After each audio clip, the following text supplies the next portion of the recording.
6월 6일 주일 예배를 시작하도록 하겠습니다. 기도하겠습니다. 성령님 임하여 주시옵소서. 성령님 감사합니다. 아버지 하나님, 오늘도 우리에게 일용할 양식을 주옵시고 우리에게 죄 지은 죄를 사여 주신 우리 주님 감사를 드립니다. 주님 오심이 심히 가깝습니다. 주여, 우리에게 주의 길을 예비할 수 있도록 은혜 베풀어 주시옵시고 주의 오심을 기다릴 때 주님의 뜻한 바를 이루고 주님의 뜻한 바를 우리로 통하여서 이루어질 수 있도록 주여 은혜 베풀어 주옵소서. 감사드렸고 예수 그리스도 이름으로 기도드리옵나이다. 아멘. 오늘이 6월 6일 현충일이다, 그죠? 현충일에 지난 시간에도 주님의 7영, 하나님의 영, 지혜와 청명의 영, 노력과 재능의 영, 지식과 주님을 경외하는 영, 이 영에 대해서 알아보았습니다. 이번 시간에는 이어서 생명의 영, The Spirit of Life. 자, 요한복음 10장 10절.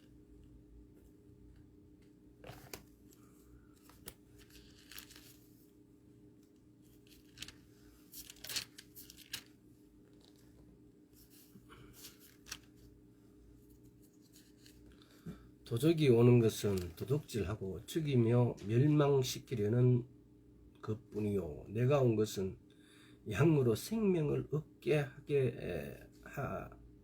하고 더 풍성히 얻게 하려는 것이라. 생명을 얻게 하고 더 풍성히 얻게 하신다. 자, 그리고 요한복음 6장 63절 한번 봅시다. 요한복음 6장 63절에 보면은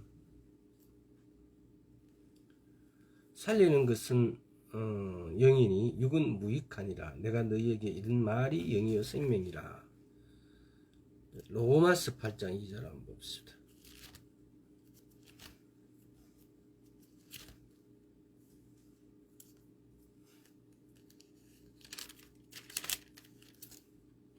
자, 로마서 8장 2절.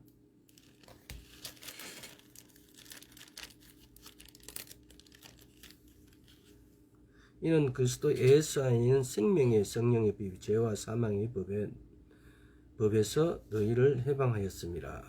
다시 이게 생명, 요한복음 10장 10절로 다시 이렇게 책을 펴놓고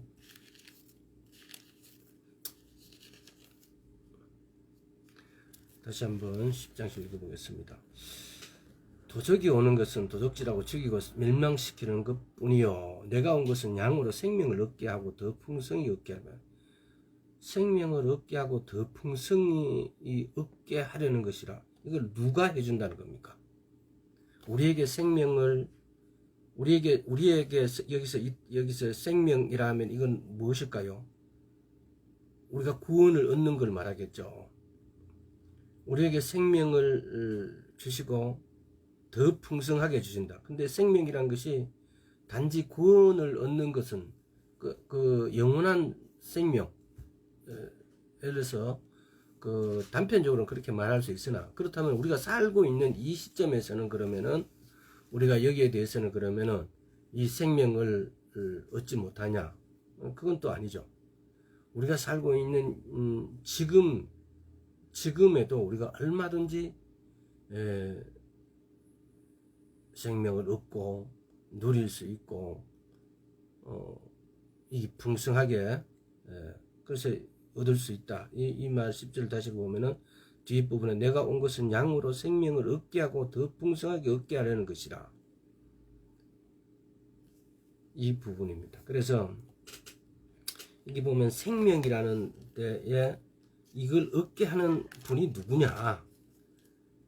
생명의 영이신 성령님께서 우리에게 생명을 얻게 해 주신다는 겁니다. 우리 보면은 대부분의 사람들이 보면은 우리에게 주어진 어떤 그런 매 시간 중에서 1시간이 그 60분인데 한 58분 정도는 소비해 버린대요. 그러니까 우리가 쓰는 시간은 우리가 그러니까 나머지 2분 정도, 그거는 우리의 어떤 긍정적이고 풍성하게 어떤 부분을, 우리 생명을 풍성하게 하는 부분에 쓰여지고, 나머지 58분은 어떻게, 우리 중에 아마 그 대부분 이것이 과거의 어떤 부분들에 얽매여 있고, 또 과거에 내가 실수한 부분들, 또 특별히 그 수치감이라든가 이런 데에 우리의 생각을 사용한다는 겁니다. 또는 또 미래에 대해서라면은 또 내가 이런 걸 할 수 있겠느냐라는 어떤 불안함. 그러니까 우리는 보면은 그러니까 우리의 생명을 그렇게 과거나 미래의 어떤 부정적인 측면에다가 매 시간에 한 58분을 소비하고, 실제적인 어떤 중요한 어떤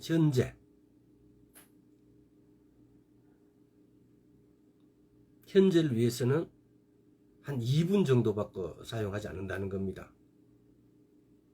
그래서 성령님께서는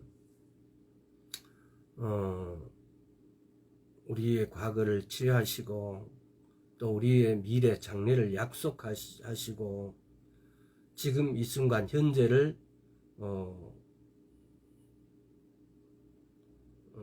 지금 이 순간 현재를 갖다가 자유롭게, 그야말로 풍성하게, 여기서 말씀처럼 10장 10절의 말씀처럼 생명을 얻게 하고 더 풍성하게 하려는 풍성한 삶을 누리게 하시려고 우리를 기다리고 계신다는 겁니다. 그래서 우리가 우리의 삶을 더 풍성하게 하려면은 성령님께 찾아가야 된다는 말입니다.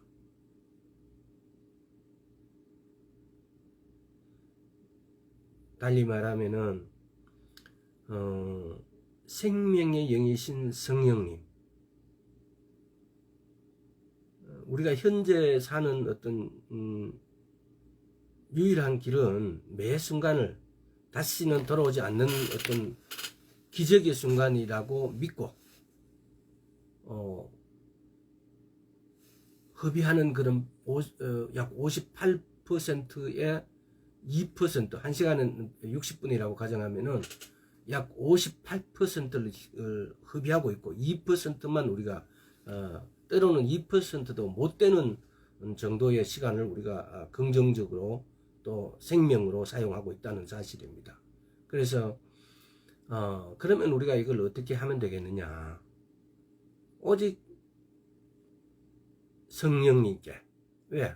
그분은 우리를 과거를 치료해 주시고 또 우리의 장래를 약속해 주시는 분이시니까, 그래서 그분께 가서 그분께 묻고 그분의 인도함을 따르고 그분의 가르침을, 인도함을 받을 때 우리가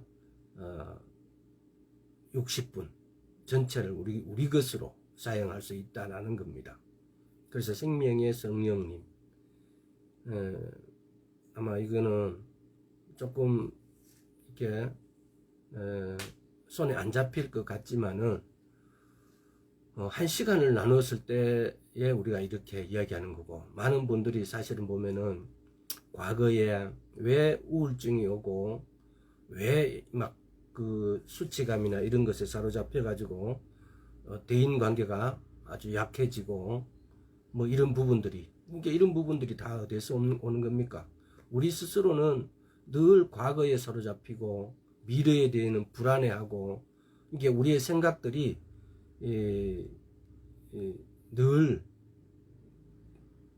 그렇게 되기 때문에, 그래서 성령님께로 가면은 늘 풍성케 하시고 생명을 주시는 성령님께 가게 되면은 그것을 우리 것을 100% 우리 것으로 사용하게 해 주신다는 겁니다. 그래서 지금도 이런 분들이 굉장히 많아요. 많은 학생들이 공부를 못하게 되는 것 중에 하나가 공부를 안 하게 되는 거거든요. 공부를 안 하게 되는 이유가 뭐냐면은 바로 이 과거나 미래에 이렇게 불안함에 사로잡혀져 있기 때문에. 그래서 이런 것에서 벗어나는 방법은 성령님의 인도함에 따르는 것입니다. 그래서 생명의 영이신 성령님 기억하시기 바랍니다. 생명의 영이신 성령님. 그 다음에 약속의 성령. 자, 에베소서 1장 한번 봅시다. 이게 참 에베소서 1장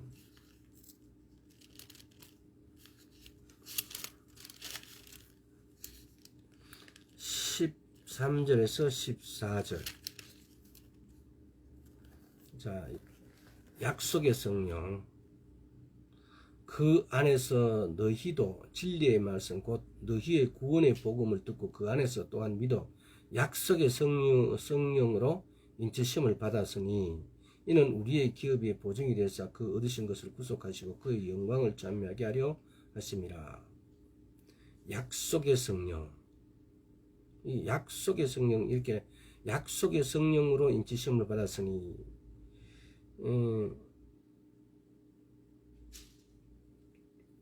이 말은 약속의 성령이라 이 말은 무슨 뜻일까요? 이 말은 우리가 약속받은 성령님이란 뜻입니다. 약속의 성령으로 인치심을 받았으니 약속의 성령이란 말은 우리가 약속받았다라는 거죠. 그러면 예를 들어서 이것을 언제 우리가 약속받았느냐? 자, 요한복음 한번 봅시다. 요한복음 14장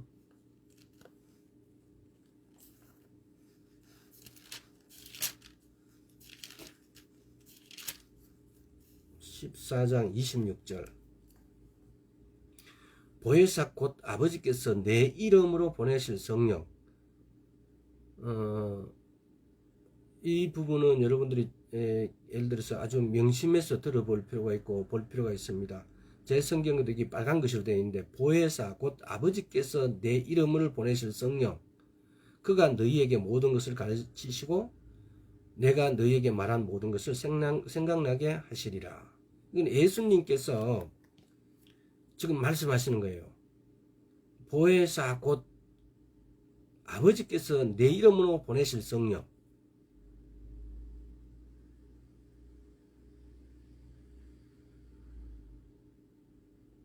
그가 너희에게 모든 것을 가르치시고 내가 너희에게 말한 모든 것을 생각나게 하시리라. 예수님이 이 땅에 있을 때 보혜사 곧 아버지께서 내 이름으로 보내실 성령이라고, 이 성령님은 어떤 성령이냐? 아버지 하나님께서 약속한 성령님이라는 걸 말씀하시는 겁니다. 자, 그 뒤에 15장을 한번 봅시다. 요한복음 15장 26절 27절. 내가 아버지께로 너희에게 보낼 보혜사, 내가 아버지께로서 너희에게 보낼 보혜사 곧 아버지께로서 나오시는 진리의 성령이 오실 때에 그가 나를 증거하실 것이요. 여기도 마찬가지죠. 아버지께로부터 받을 약속이 된 성령이 내 말씀입니다. 내가 아버지께로서 너희에게 보낼 보혜사 곧 아버지께로서 나오시는 진리의 성령이 오실 때에 그가 나를 증거하실 것이요.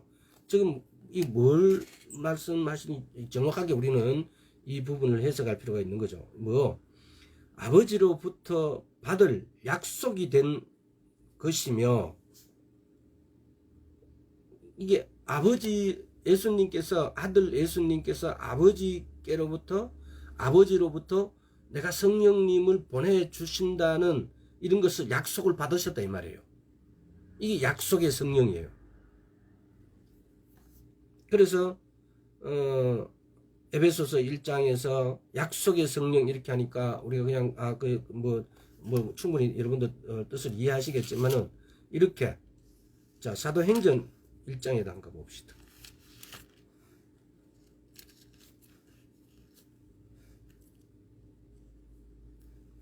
자 사도행전 1장 4절에도 보면은 방금 얘기한 것들이 사도와 같이 모이사 저희에게 분부에 가르치되 예루살렘을 떠나지 말고 내게 들은 바 아버지의 약속하신 것을 기다리라. 아버지의 약속하신 것이 무엇이었어요? 성령님. 아버지께서 약속하신 것이 성령님이었다는 사실. 우리는 이제 다시 에베소서에 가보면은 에베소서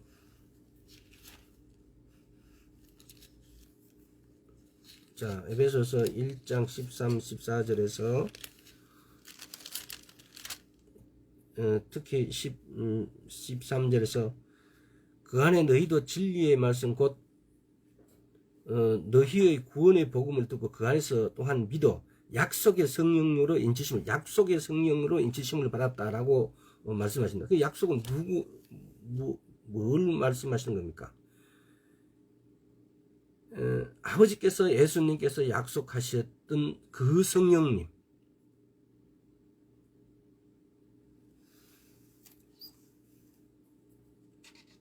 아버지께서 약속하신 그 성령님, 이 약속의 성령님이라는 말에는 그런 뜻이 있다 이 말이에요. 그 약속의 성령님, 약속의 성령 이렇게 하면은 예수님께서 아버지로부터 받을 것을 약속받은 것. 또 둘째로는 어떤 의미가 있냐면은 성령님께서 우리 안에 거하신다는 어떤 이런 사실은 우리를 위해 준비되고 약속된 모든 것, 즉 새로운 몸과 새로운 성품과 새로운 가정 우리가 받게 되리라는 약속입니다. 새로운 성품, 새로운 몸, 이 땅에 우리의 몸은 허물어지고 늙고 병들면 죽게 되는데 휴거가 되어서 우리의 몸이 새롭게 되어진다는 겁니다. 아마 이 부분들에 대해서는 특히 여성들이 되게 좋아할 겁니다. 아마. 왜? 나는 얼굴도 감고 내 얼굴은 점투성이고 뭐 막 그런 분들 그래서 화장을 막 진하게 하잖아요. 근데 우리가 새로운 몸을 받게 되어진다는 거. 또 우리의 성품 같으면은 하나님 나라에 가서도 삐져가지고 막 이렇게 모난 성품으로 우리가 살 수 없잖아요. 내 성격을 내가 내 성격은 와 이런 못 때 먹어 스스로 이렇게 한할 때가 많은데 우리는 완전 새로운 성품, 새로운 가정. 우리 아버지가 내 아버지가 하나님 아버지가 나의 아버지가 된다는 이 사실. 지난 시간인가 이야기했죠. 하나님 아버지는 이스라엘에서의 그러니까 그걸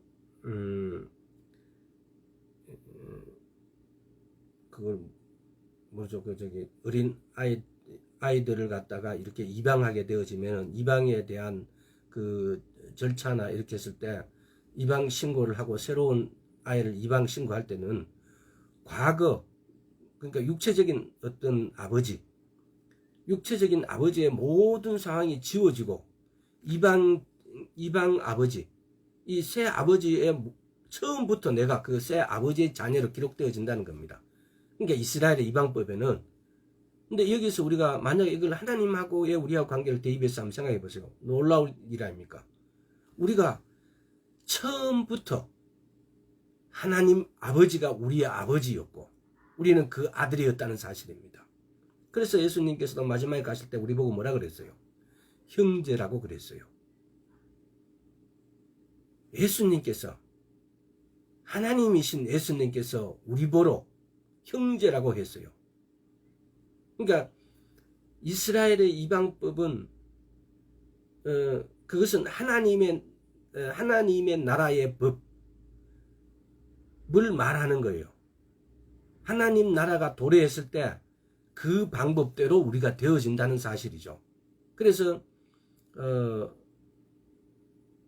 이스라엘의 이방법에 놀라운 것처럼 우리가 나중에 하나님의 자녀가 되었는데, 지금 우리가 예수를 믿으면서 하나님의 자녀가 되었다고 하니까 그것이 뭐 아직까지는 별로 그 어떤 그 효과가, 그 어떤 그 입양 되었다고 자녀가 되었다는 어떤 보장이 우리가 별로 그렇게 못 느낄 수가 있는데, 그러나 이스라엘의 이방법을 보면은 하나님 아버지가 태초부터 우리의 아버지였어요. 얼마나 놀라운 사실입니까? 이 사실에 우리는 정말 아멘으로, 아마 아멘도 그냥 해서는 안 될 겁니다. 진짜 할렐루야가 나오겠죠. 이렇게 해서 성령, 우리가 방금 이렇게 이야기한 건 뭐였습니까? 약속의 성령.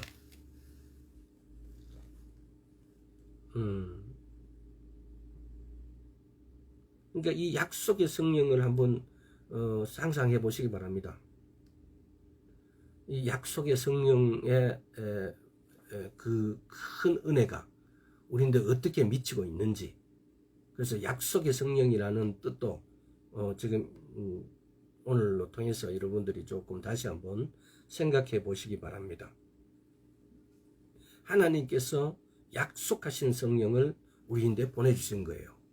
하나님께서 보내주신 그 약속한 성령님은 우리가 새로운 뭔가, 새로운 가정과 새로운 성품을 받게 되어진다는 사실도 그 안에 포함되어 있다는 사실입니다. 그래서 약속의 성령님을 우리는 그냥 읽지 마시고 이런 부분에 대해서도 한번 더 깊이 한번 생각해 보시고, 이렇게 아마 이게 우리가 이렇게 어쩌면 이럴 거예요. 우리가 이해력이나 이런 것들이 우리가 이 땅에 살고 있기 때문에 이 땅에 살고 있는 어떤 소재나 방법으로 우리인데 설명을 해 주셔야 되기 때문에 이렇게 성령님을 예를 들어서 다양하게 약속의 성령, 진리의 성령, 뭐 이렇게 우리에게 7영으로 지혜와 총명의 성령님으로, 또 모사와 재능의 성령님으로, 지식과 하나님의 경유하는 성령님으로 이렇게 막 설명해 주는 것 같아요. 그것은 아마 왜 성령님이 그렇게 역할이 다양하고 왜 성령님이 그렇게 많은 다양한 역할을 하는데 이분이 성령님이시라고, 그러니까 그 지혜와 지식과 하나님의 경외하는 성령님, 이 영은 전부 다 성령님 이꼴이에요. 한 분이신데 왜 이렇게 다양한 역할을, 다양한 이름을, 다양한 어떤 직함을 가져야 되는가? 우리가 이걸 다 한꺼번에 다 이해할 수 없고 받아들일 수 없기 때문에 아마 그런 것 같아요. 그래서 성령님의 직함이나 이름이 이렇게 다양하다는 사실, 우리는 이렇게 하나하나 떨어 놓고 이렇게 설명을 해도 사실은 이분이 그냥 성령님이구나 라고 이렇게 간단하게 넘어가 버린 게 너무 많잖아요. 그 간단하게 넘어오면서 그냥 성경을 읽고 성경을 봐왔던 거예요. 근데 이렇게 조금만 떨어놓고 성령님의 역할에 대해서, 그분의 직함과 이름에 대해서 생각을 해봐도 그 직함 하나에는 엄청난 일들이 담겨져 있는 거죠. 그래서 약속의 성령님, 거기에는 아버지 하나님께서 약속하신 것, 아버지 하나님께서 우리인데 뭘 약속한 거냐, 그 내용은 보면은 비단 이것뿐만 아니겠죠. 우리의 새로운 어떤 몸, 새로운 가정, 성품, 이것만 생각해 봐도 어마어마하잖아요. 근데 그것이 누구로 인해서? 바로 성령님으로 인해서 우리가 그런 걸 받을 수 있다는 겁니다. 자, 이번에는 또 진리의 영, The Spirit of Truth, 진리의 영. 요한복음 14장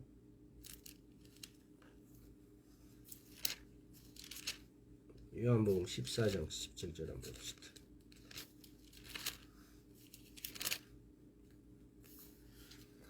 저는 진리의 영이라 세상은 능히 저를 받지 못하나니 이는 저를 보지도 못하고 알지도 못함이라. 그러나 너희는 저를 아나니 저는 너희와 함께 거하심이요 또 너희 속에 계시겠음이라.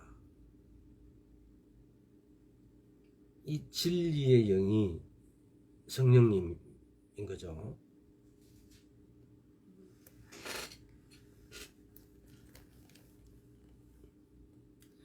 그러니까 성령님은 진리를 가르치실 뿐만 아니라 그분 자신이 진리라는 겁니다.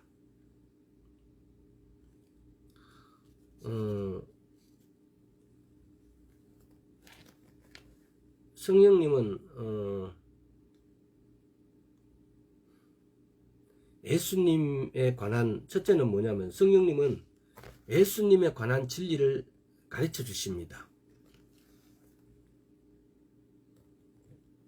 이게 지금 보면 요한복음 14장 17절에 보면은 보세요. 저는 진리의 영이라. 이 말씀 누가 하냐? 예수님께서 하시는 거거든요. 저는 진리의 영이라 세상이 능히 저를 받지 못하나니 이는 저를 보지도 못하고 알지도 못함이라. 그러나 너희는 저를 아나니 저는 너희와 함께 거하심이요 또 너희 속에 계시겠습니다. 이 말은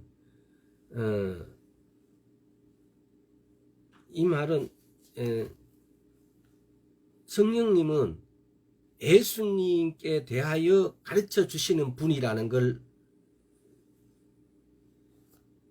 말씀하고 있는 거죠. 이게 직접적인 의미는 이거죠. 저는 너희와 함께 거하시며 너희 속에 계시겠습니다.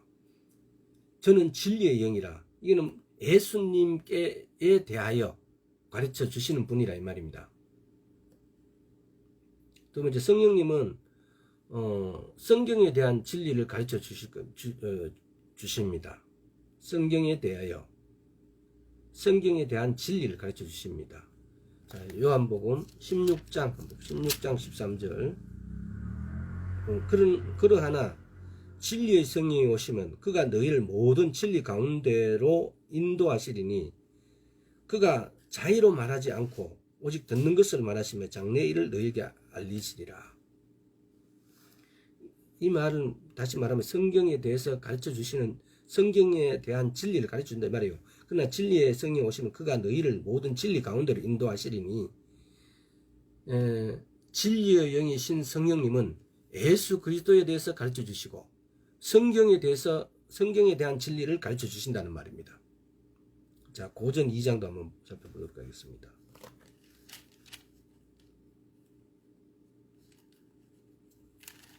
고전 2장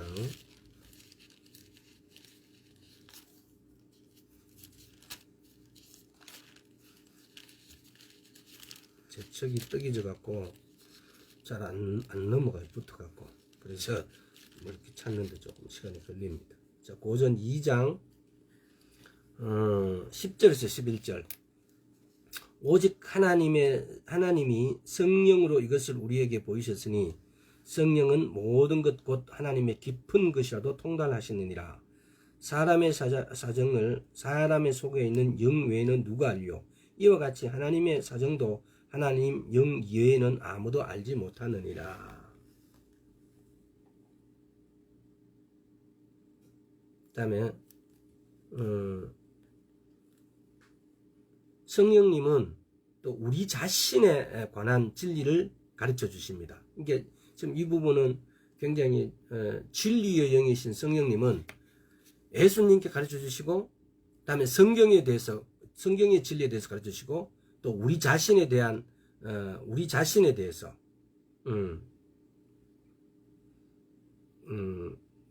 우리 자신에 관한 어떤 진리를 가르쳐 주신다는, 이 세 가지를, 진리의 영이신 성령님은 요 세 가지를 우리에게 가르쳐 주신다는 겁니다. 자, 한번 봅시다. 시편 19편 19편을 한번 봅시다. 시편 19편.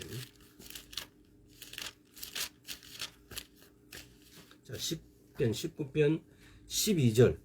이것은 아마 시편 19편은 다윗이 쓴 시인데, 읽어보겠습니다. 12절. 자기 허물을 능히 깨달을 자 누구리요? 나를 숨은 허물에 벗어나게 하소서.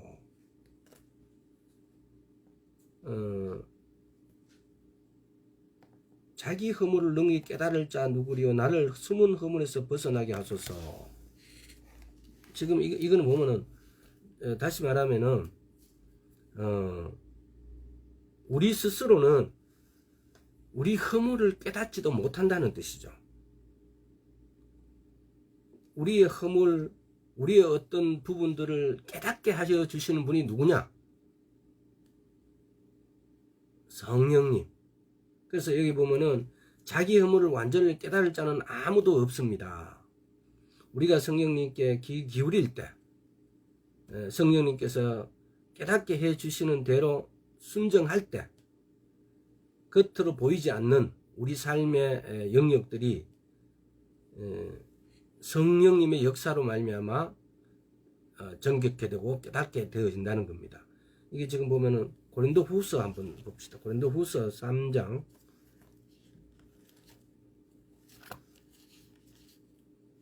'그러니까 우리 스스로는 아무것도 깨달을 수가 없습니다. 왜? 자, 고린도서 3장 18절 한번 읽겠습니다.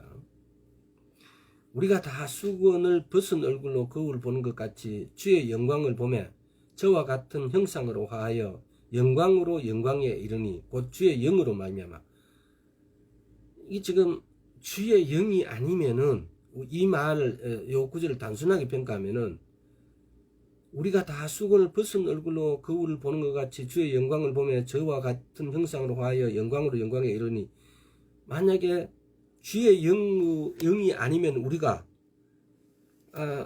이렇게 볼 수가 없다는 겁니다. 우리 눈에는 수건이 덮어 씌워져 있기 때문에 이 수건이 덮어 씌워져 있는 눈으로, 안질로는 주님의 영을 바라볼 수도 없다는 겁니다. 그래서 주님의 영광을 바라볼 수도 없고, 그러면 주님을 도저히 닮아질 수가 없다는 겁니다. 근데 우리가 우리 이 눈에 이렇게 수건을 벗기워 주시는 분이 누구냐? 성령님이라는 겁니다. 성령님께서 우리 눈에 이 막을 벗겨 주심으로 인해서 우리가 주의 영을 바라볼 수 있다는 겁니다.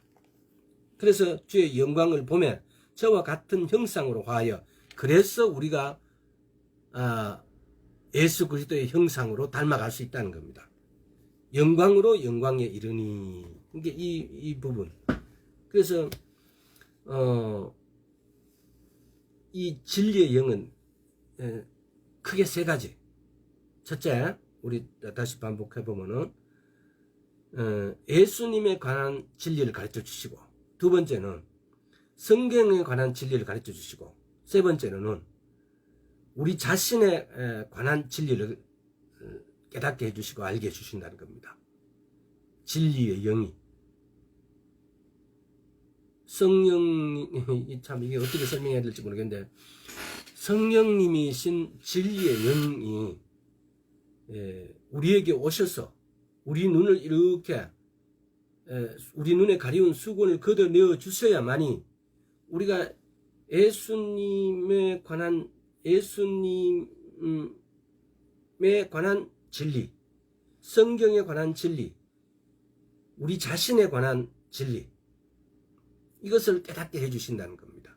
우리가 이렇게 하지 않을 때는 고린도후서 3장에 영광의 영광을 이루고 주의 영광을 보며 저와 같은 형상으로 화할 수가 없다는 겁니다. 주님, 진리의 영이신 성령님께서 와서 우리 눈을 거꾸로 벗겨 주셔야만이 우리가 영광에 이를 수 있다는 겁니다. 고린도후서 3장 18절 다시 한번 읽어보겠습니다. 우리가 다 수건을 벗은 얼굴로 거울을 보는 것 같이 주의 영광을 보며 저와 같은 형상으로 화하여 영광으로 영광에 이르니 곧 주의 영으로 말미암음이니라. 주의 영으로 말미암음이니라. 발음이 제대로 안 돼. 주의 영으로. 바로 이 진리의 영이신 성령님이 진리의 영으로 예수 그리스도에 관한 진리, 성경에 관한 진리, 우리 자신에 관한 진리의 영을 깨닫게 해주신다는 겁니다. 우리가 물론 이 다 같이 성령님이시죠. 성령님께서 이렇게 했는데 성령님의 영이신 이걸 어떻게 표현하면 될까요? 성령님이신데 성령님의 어떤 역할 중에 진리의 영은 이렇게 우리를 예수 그리스도에 대해서, 성경에 대해서, 우리 자신에 대해서 깨닫게 해주신다는 겁니다. 아마 우리가 이렇게 많은 예수 그리스도의 영이신 성령님에 대해서 이게 우리가 조금 알아야 될 것은 뭐냐면요, 이렇게 많은 성령님의 역할이 성경에 기록되어 있고, 또 구절구절에 성령님의 이렇게 역할하고 있음이, 일하고 계심이 나타나 있음에도 우리는 성경을 그냥 너무 읽어버린다는 겁니다. 그래서 거기서 성령님을 발견하지 못한다는 겁니다. 아마 그런 부분들이 이런 부분들, 진리의 영이신 성령님의 어떤 성령님 중에서도 우리가 예수 그리스도에 관한 진리, 성경에 관한 진리를 이렇게 깨달을 때 이것은 진리의 성령님이지만은 만약에 그 부분을 특정한다면 그것은 진리의 영이 하시는 일이다 이 말씀이에요. 물론 그 진리의 영은 성령님이십니다. 그래서 제가 아까 말씀드렸던 것처럼 성령님이 너무나 다양한 역할을 하시기 때문에 우리 인간은 한 사람이 그렇게 다양하게 그렇게 역할을 할 수가 없어요. 그래서 이걸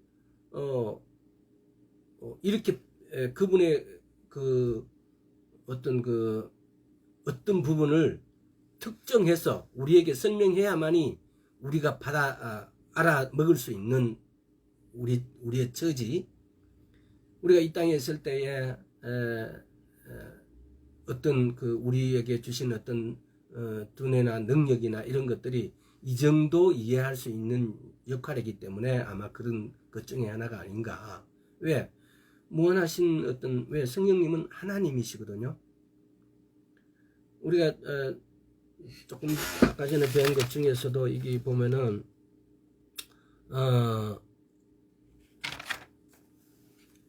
성령님이 하나님이시라는 거. 우리는 늘 이런 부분에 대해서는 약간 놀라는데 성령님이 하나님이시라는 것에 대해서 너무 둔감해 있어요. 그러니까 이런 부분은 조금 이따 여기도 나오는 부분인데 그것도 다시 한번 조금 이따 영원한 성령이라는 부분에 대해서 한번 알아보도록 하겠습니다. 자, 영원한 성령이라는 것이 The Eternal Spirit, 이 보면은 삼위의 한 위이신 성령님은 시간이 창조되기 전에도 계셨고 시간이 더 이상 존재하지 않는 후에도 계실 것입니다. 그래서 영원한이란 이 말 안에는 영원하다라는 것은요, 우리 사람에게는 없어요. 이터널이라는 이 말, 영원하다는 말이라는 것은 하나님이 하나님의 되심의 특징이에요. 하나님이 하나님의 되심의 특징이 네 가지가 있어요. 우리 크게 하나님의 되심의 특징은 전지하시고 전능하시고 영원하시고 무소부재하시고. 하나님이 하나님의 되신 특징, 우리가 크게 이렇게 네 가지를 나누시면은 전지하시고 전능하시고 무소부재하시고 영원하시는 거예요. 이 세상에 영원한 것은 아무것도 없어요. 그 영원한 성령이라고 했을 때 영원한이라는 이 말은 자체가 이거는 하나님 되심을 말합니다. 이게 영원한이라는 것은 곧 하나님 되심을 말하고, 자, 이거는 봅시다. 히브리서 9장이니까. 자, 히브리서 한번 봅시다.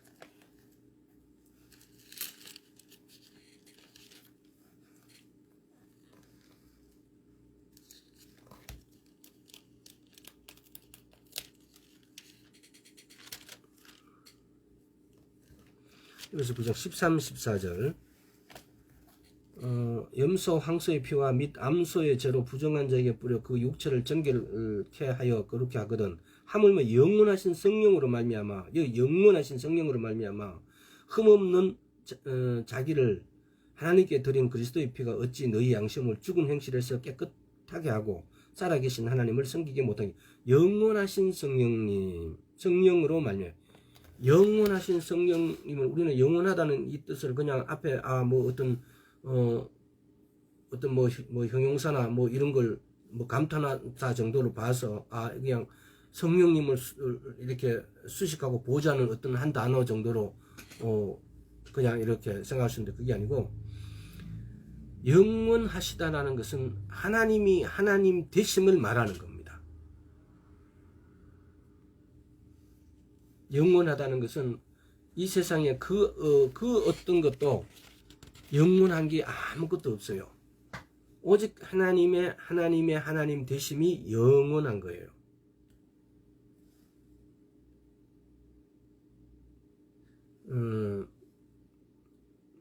이 시간 언젠가는 또 이 부분을 또 자세하게 또 한번 설명하고 하는 것이 좋겠지만은, 특별히 하나님이 하나님의 되심의 특징 4가지, 이런 거는 그냥 외워두실 필요가 있어요.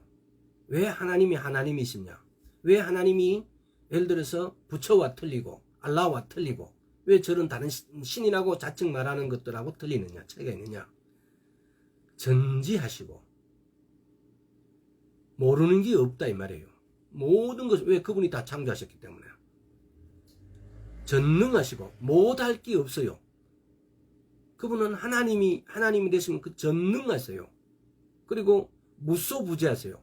하나님은 우리 인간에만 이렇게 성령님으로 이렇게 와 계시는 게 아니고, 우리는 이름도 모르는 저 풀 한 포기, 꽃 한 송이에도 하나님은 솔로몬의 모든 능력도 이 꽃 한 포기 꽃 피우는 것보다 능력보다 못하다 그래요. 거기에도 하나님의 임재해가 계십니다. 우리는 그걸 성령을 다루면서 그러잖아요. 주님께서 모든 삼남 만상에 임재해 계세요. 무소부재하신다는 거죠. 모든 곳에 하나님은 계십니다. 여러분과 나에게만 하나님이 계시는 게 아니고, 이 삼나, 우리가 밟고 있는 이 지구란 땅덩어리, 또 우주라는 모든 하늘에는 반드시 하나님의 힘, 능력이 그 뿌리까지 다 하나님이 다스리고 있다는 겁니다. 다스릴 뿐만 아니라 하나님께서 창조하셨다는 겁니다. 그래서 무소부재하시고 또 영원하시다는 겁니다. 이 4번째, 우리 영원하다는 것을 너무 쉽게 생각하는 경우가 있는데, 영원하다 이 말을 우리는 자주 쓰니까 그런지 모르겠습니다만은, 영원한 것은 알파와 오메가 되신다는 뜻도 여기에 포함되겠죠. 왜? 우리 인간은 처음과 끝을 다 보고 말할 수가 없어요. 아주 그 사소한 것들도. 하나님은 세상을 창조하기 전, 또 이 세상에 우리가 끝이라고 말할 수 있는 영원한 세상이 완 이후에도 영원하십니다.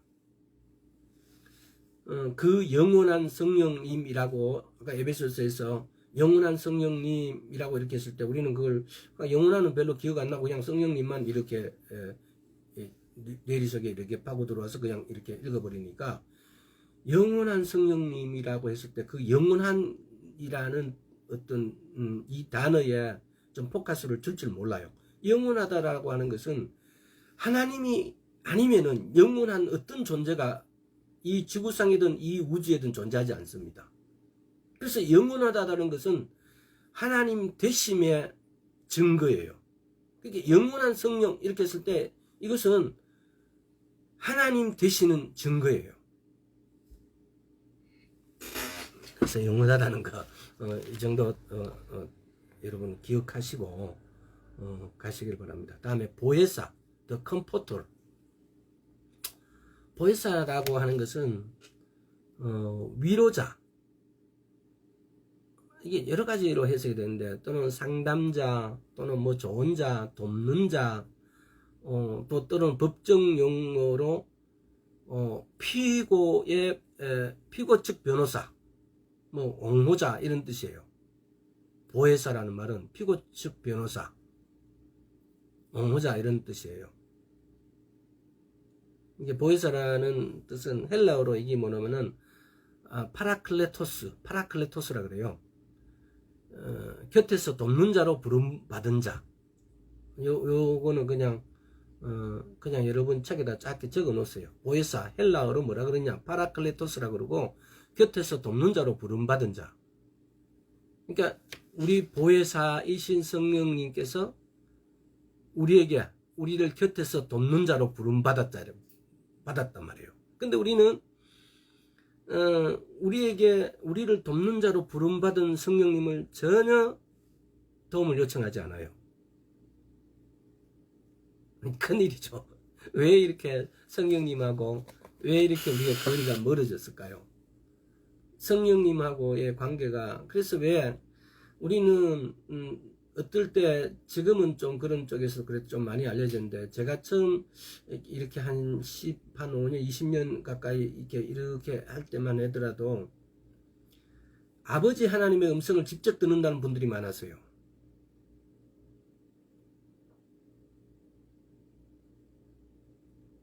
그만큼 성령님을 몰랐다는 거죠. 우리가 지금 음성을 듣는다면 세미한 음성을 듣는다면 이 성령님의 음성이에요.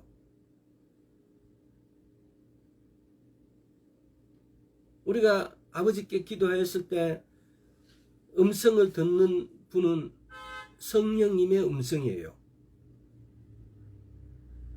이거 여러분들 그래서 하여튼 여기에 대해서는 많은 그 사람들로부터 이렇게 들은 게 있어서 막 그렇게 말하는 사람이 많이 봤는데, 자기는 아버지 하나님의 음성을 듣는다고.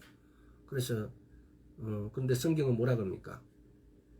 아버지 하나님의 음성을 우리가 직접 들을 수 없다라고 말씀하세요, 성경은.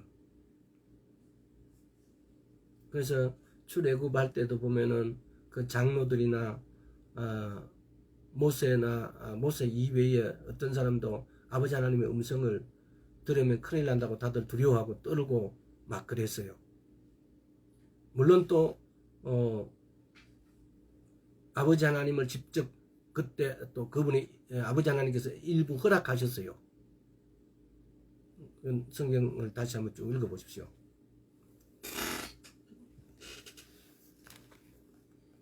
자, 요한복음 14장 16절 다시 한번 봅시다.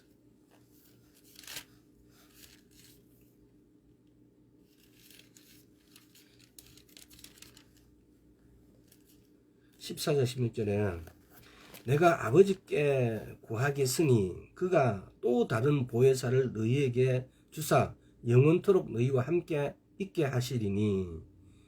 아까 전에 볼 때는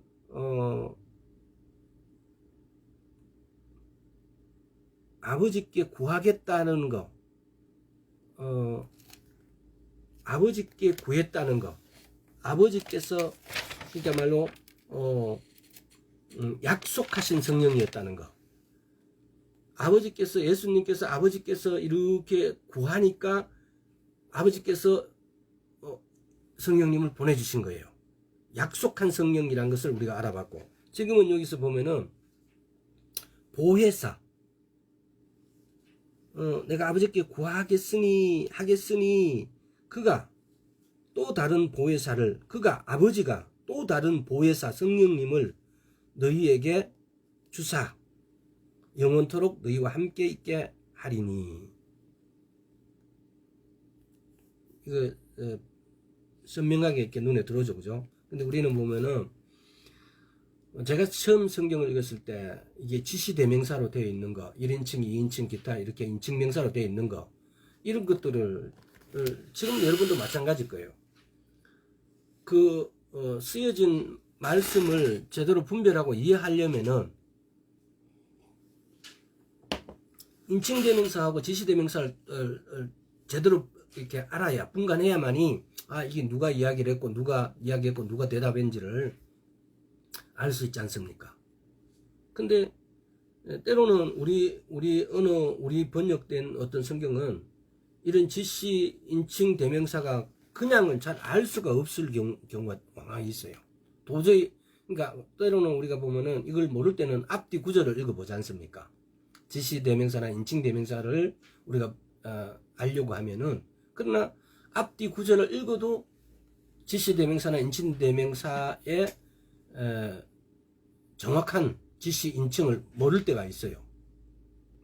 아마 그게 우리 언어가 되는 어떤 것의 특징인 것 같아요.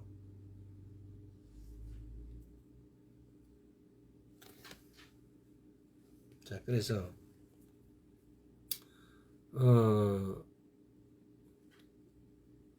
보혜사, 더 컴포터를 갖다, 이 보혜사를 그냥 컴포터가 아니고 더 컴포터예요. 컴포터라면 위로하다 뭐 이런 뜻인데, 앞에 정관사가 더가 붙으므로 더 컴포터, 보혜사예요. 자, 고전 2장 4절 한번 봅시다.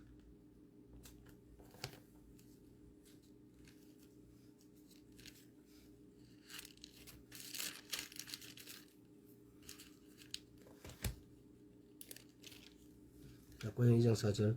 내 말과 내 전도함이 지혜에 권하는 말로 하지 아니하고 다만 성령의 나타남과 능력으로 하여.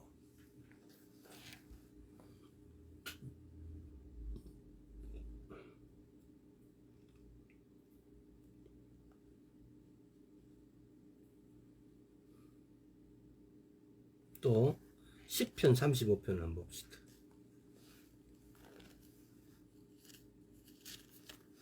여기 보면은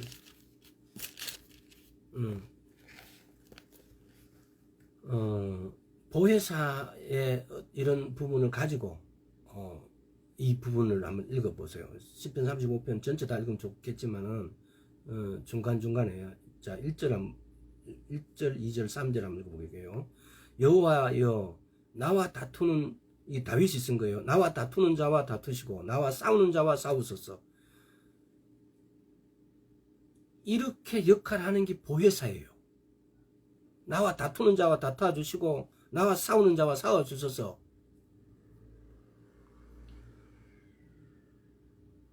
이 구절을 읽을 때마다 여러분들 이런 하나님이니까 내가 믿지라고 한번 생각해 보지 않았었어요? 이런 하나님이 나의 하나님이라고 생각해 보면은 얼마나 든든해요. 방패와 손방패를 잡으시고 일어나 나를 도우소서. 창을 빼사 나를 쫓는 자의 길을 막으시고 또 내 영혼에게 나는 내 구원이라 이르소서. 참 이게 어떻게 이렇게 번역해서 쓰셨는 거고 또 원어가 이런 뜻으로 갖고 쓰여져 있다는 사실은 놀랍지 않아요. 이거 창을 빼사 나를 쫓는 자의 길을 막으시고 또 내 영혼에게 나는 네 구원이라 이르소서. 이 보면은 개역 한글 제 책인데 제 개역 한글인데 이걸 다른 나라 언어를 보고 이렇게 번역했다는 사실에 이 번역자가 갖고 있는 이 한글에 대한 실력은 어마어마한 거예요. 저는 그렇게 한 번씩 생각해요. 이게 번역이 잘못됐다라고 이렇게만 생각하는 게 아니라 이렇게 번역해졌다는 것은 이 사람이 우리 한글에 대한 실력이 어마어마하다는 거. 이걸 풀어 헤쳐가지고 이걸 우리가 이해 쉽게 하려고 어떤 단어를 써도 이렇게 못 쓸 거라고요.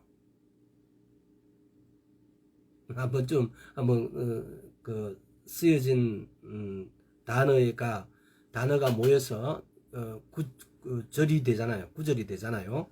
근데 몇 개의 단어로 이렇게 명료한 구절이 되었는지, 여러분, 그래서 시인이 필요하고 소설가가 필요하지 않습니까? 근데 너무나 어떻게 이렇게 쓰여졌는가. 그래서 우리는 이걸 묵상을 해야 돼요. 그냥 이렇게 읽고 말아야 되는 게 아니고. 다 11절 13절에도 한번 봅시다. 불의한 증인이 일어나서 내가 알지 못하는 일로 내게 힐문하며 내게 선을 악으로 갚아 나의 영혼을 외롭게 하나 나는 저희가 병들었을 때에 굵은 베옷을 입으며 금식하여 내 영혼을 괴롭게 하였더니 내 기도가 내 품으로 돌아왔도다. 11절, 12절, 13절도 여러분 우리가 이걸 정말 이렇게 본받아야 돼요. 불의한 증인이 일어서 내게 알지 못하는 날 막 힐문하고 나를 모함하고 나를 까벌리고 내 죄 짓지 않는 것에 대해서 내게 선을 악으로 갚아 나의 영혼을 외롭게 하나 나는 저희가 병들었을 때 내게 이렇게 한 사람인데 그들이 병들었을 때 굵은 베옷을 입으며 금식하여 내 영혼을 괴롭게 하였더니 내 기도가 내 품으로 돌아왔대요. 내 기도가 내 품으로 돌아왔대요. 내 기도가 내 품으로 돌아오는 것은 위에 11절 12절이에요. 그리고 13절 초반부예요. 우리는 이 말씀이 얼마나 소중한지 여러분 깨닫기 바랍니다. 참고하시기 바랍니다. 우리나라의 어느 왕입니까? 조선시대 때 이런 일이 있었대요. 부모를 섬기고 부모에게 효도하는 사람들인데는 뭐 쌀 한 말씩 쌀 한 가마씩 줘라 막 그랬어요. 근데 그 시대 때 얼마나 흉년이 많았겠어요. 그러니까 어떤 사람이 자기 부모가 병들지 않은데도 막 얻고 이렇게 거리나 왕이 지나간다니까 얻고 나와서 막 이렇게 왕에게 인사를 해요. 그러니까 왕이 저런 여자인데는 쌀 한 가마에 줘라 라고 했어요. 그러니까 어떤 사람이 저놈은 거짓말로 저랍니다. 지금 아프지도 않은데 저렇게 얻고 와서 살 받으려고 이렇게 하는 겁니다 라고 하니까 그 왕이 그랬어요. 효정인가 누가 그랬어요. 효도는 흉내만을 해도 아름답다라고 그랬대요. 이런 구절은 내 뭐 이렇게 하다 흉내라도 내면 이거는 흉내만 내도 이렇게 되어진다는 겁니다. 흉내만 내도 내 기도가 내 품으로 돌아온답니다. 한문의 인간 왕도 효도는 흉내만 내도 아름답다 했는데 하나님께서 이런 걸 내 기도가 내 품으로 돌아올 수 있도록 우리가 흉내내면 얼마나 잘한다고 하겠습니까? 그거는 좀 그렇습니다. 그 다음에 17절 18절 한번 읽어보겠습니다. 주여 어느 때까지 관망하시리까? 내 영혼을 저 멸망적에서 구원하시면 내 유일한 것을 사자들에게서 건지소서. 내가 대회 중에 주께 감사하며 많은 백성 중에서 주를 찬송하리이다. 이렇게 언제까지 기도가 언제까지 주님 내 관망하시고 이렇게 할 때 내 기도가 내 품으로 돌아오게. 그 다음에 27절 28절도 한번 보세요. 시편 35장 전체를 여러분 이렇게 여러분 것으로 한번 더 이렇게 여러분 것으로 만드세요. 나의 의를 즐거워하는 자로 기꺼이 부르고 즐겁게 하시며 그 종의 형통을 기뻐하시는 여호와는 광대하시다 하는 말을 저희로 항상 하게 하소서. 나의 혀가 주의 의를 말하며 종일토록 주를 찬송하리다.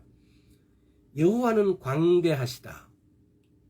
우리는 시편 89편 뭐 이렇게 98편 이런 데 가면은 98편입니까? 이렇게 가면은 그쪽에 가면은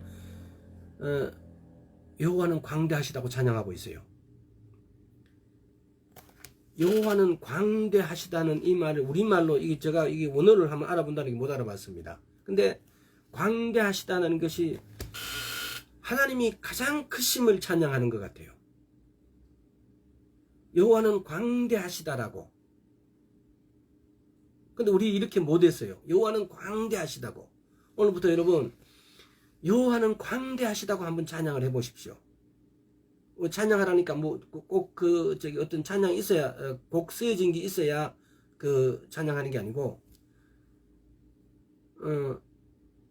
이렇게 선포해 보시고 여호와는 광대하십니다라고 이렇게 할 때 내 기도가 내 품으로 돌아올 것입니다. 자, 성령님의 이름과 호칭에 대해서 시간도 보니까 조금 거의 다 된 것 같은데, 이름과 직함에 여러 가지가 있습니다. 그 중에서 아주 특별한 거, 영원하신 성령님, 보혜사, 또 진리의 영, 또 약속의 성령, 생명의 영, 여호와 일곱 영, 뭐 이런 거 쭉 알아봤습니다. 성령님이 이렇게 우리 성경에서는 성령님이 다른 직함 또는 다른 이름으로 역사하고 계십니다.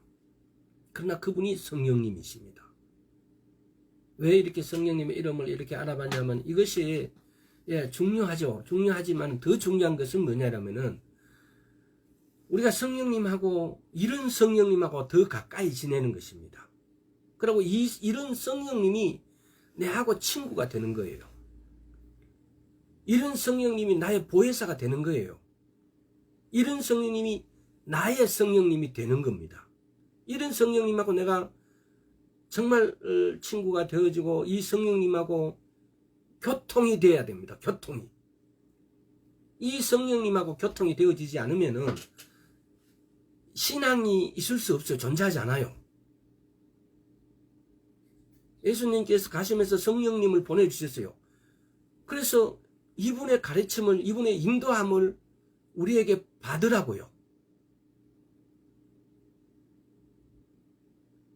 이분이 곧 하나님 되심을. 근데 우리는 이분을 완전히 제쳐놓고 내가 예수를 믿는다 그러고 있어요. 존재하지 않습니다. 성립되지 않습니다. 성령님은 이렇게 다양하신 이름으로, 직함으로 우리에게 모든 것을 해주실 수 있는 분입니다. 그리고 모든 것을 해주시기 위해서 우리 안으로 들어오셨고요. 그래서 여러분 어떻게 이걸 다 말로 설명을 하겠습니까? 약속의 성령을 어떻게 말로 다 설명하며 진리의 영이신 성령님을 어떻게 말로 다 하며 생명의 영인 성령님을 어떻게 다 이야기하겠습니까? 그냥 우리가 이렇게 나누는 것은 이렇게 역할을 했다는 정도입니다. 그래서 우리가 기도로 그분의 그 역할하신 그 역할이 어떤 것인가를 우리가 기도로 이것을 체험하고 알고 그분하고 친해지고 그분이 우리에게 아버지께서 예수님께서 아버지께 그분을 우리에게 보내주십사라고 이렇게 약속의 성령으로 보내주십사고 이렇게 약속받은 성령님을 우리가 알아서 그분의 전지전능하심을 우리 것으로 또 그분이 우리를 하나님께로 인도하는 것. 휴거도 이분이 인도하여야만 우리가 휴거가 될 수 있어요. 그래서 이분의 인도하심에 우리는 정말 손발을 다 이분께 우리의 생각이나 우리의 모든 기관, 우리의 모든 감각, 손발 모든 것을 이분께 집중해야 됩니다. 그래서 이분하고 교제가 이루어져서 이분을 안다는 것은 그만큼 내가 뭡니까? 성령이 되었다는 거죠. 이분 아는 만큼 충만되어져 있는 거예요. 쉽게 말하면은. 쉽게 말하면 이런 어떤 레벨지가 어떤 우리 기름 넣어도 기변 레벨 표시가 쭉쭉 있잖아요. 어떤 성령 충만 레벨지가 우리 인생에 이렇게 있다면은 이 레벨지가 제일 밑바닥에 있어야 되는 게 아니고 이 하이 레벨로 올라가서 아마 이럴 거예요. 예수 믿었다. 그래 얘는 지옥 안 간다는 레벨이 있을 거고 지옥뿐만 안 갈 뿐만 얘는 휴거까지 받는 레벨이 있을 것이고 얘는 하나님 나라에 가서도 하나님 바로 옆에 가고 사는 레벨이 또 있을 거예요 아마. 그래서 우리가 예수를 믿고 말씀을 보고 이렇게 기도를 하고 이렇게 하는 이유는 이 레벨지를 자꾸 올라가는 어떤 이런 보는 기쁨 또 올라가는 어떤 이 기쁨에 의해서 우리가 충만되어지는 걸 우리 스스로 알잖아요. 내 성령 충만되었다는 것은 우리 스스로 알아요. 너무나 잘 알아요. 근데 우리 그 스스로 충만 게이지에 굉장히 보면은 둔감해 있어요. 마치 내 게이지가 있음에도 불구하고 그 내 양심에 그 게이지를 무시하고 살아요. 우리 이 게이지를 무시하지 말고 삽시다. 내 안에 성령님이 어떻게 충만되어 있는지 안 되어 있는지는 굉장히 내가 예수를 믿고 있느냐 안 믿고 있느냐와 동일한 겁니다. 그래서 내가 오늘 예수님이 오시면 내가 휴거를 받을 수 있느냐 못 받느냐와 동일하고, 내가 하나님 나라에 가느냐와 못 가느냐와 동일한 겁니다. 내가 그렇게 되고 못 되어지는 것은 오직 내 안에 보내주신 이 성령님하고 나와의 교제에 달려져 있습니다. 그래서 이분을, 성령님을 아십시다. 우리가 성령님을 알아야 됩니다. 성령님하고 교제가 충만해야 됩니다. 하나님께서는 우리 입으로 또는 우리 행동으로 표현하지 못한 걸 우리 이 생각이라든가 이 양심이란 것을 주셨습니다. 양심은 영적 기능이에요. 우리 생각은 우리 생각하는 대로 그냥 우리가 입으로 뱉을 수 있으니까. 근데 양심에 있는 어떤 것들은 우리가 때로는 알지만은 입으로 못 뱉어요. 우리는 이중적이란 거죠. 쉽게 말하면. 그럴 것이 아니라